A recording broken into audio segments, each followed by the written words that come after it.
Aba, super good news po ito, Rina, super duper po talaga. Isang mapagpalang araw po muli sa ating lahat, mega love shoutout po sa inyong lahat.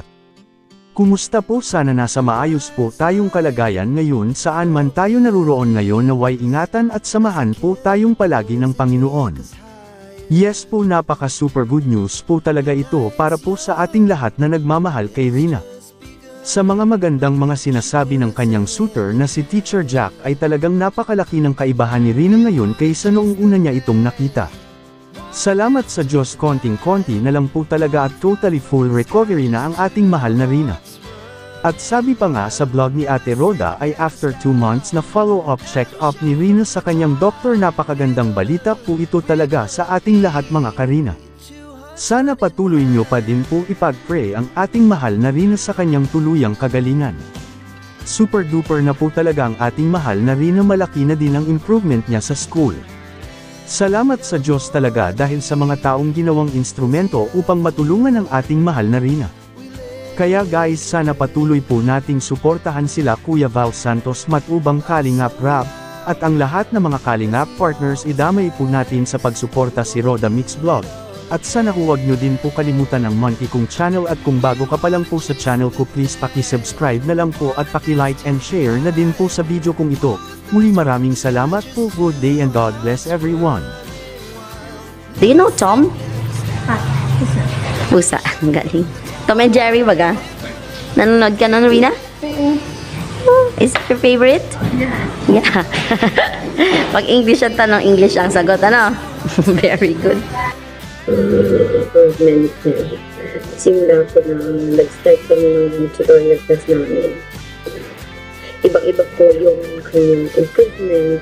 Sa ngayon po kasi hindi na siya nakakabasa. Nakakapagsulat na rin siya ng maayos.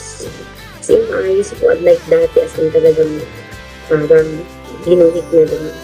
Pero ngayon po, naisusulat na niya bawat letters yung maayos. Another po, nakakabasa po siya ng English Tagalog. Siguro may mga words po na medyo nahihirapan siya. Pero, para po sa akin, malaking achievement na po yung Rina. Kasi, dati po, hindi talaga po siya nakakapagbasa. Another po, sa numbers naman po, nakakapag-count po siya. Sa ngayon po, inaano po namin yung pinapafamiliarize ko sa kanyang numbers kasi medyo nalilito po siya sa ganung bagay. So, ayun po, very good po si Rina. Another po, yung socialization niya po, sobrang laki ng improvement. Kasi even ako po, nakakausap ko na siya ng maayos po. Unlike dati, kapag ginanong mo siya ng Rina, what's your name? Yun na talaga yung kaya niyang sabihin, Rina Vimimay. Unlike ngayon po, pag tinanong niya po siya ng maraming bagay, yung hindi mo po ina-expect na tanong, ba may hinanap ka lang po sa kanya, kaya niya sumagot. Pagdating po sa socialization, sobrang laki na po ng improvement ni Rina. Kaya, dati po kasi nung mga first day niya sa school, hindi niya po kaya yung makipag-socialize sa kanyang mga classmate. Lagi lang po siyang nasa isang tabi. Pag binigyan siya ng gawain ng kanyang teacher, ginagawa niya lang.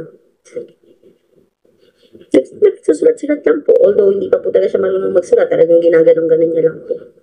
Pero ngayon po, as in lahat po ng classmates niya, kaibigan niya at kalaro niya, ganun po nag-improve si Rina. Pagdating po sa simpleng instruction, kaya niya pong sumunod.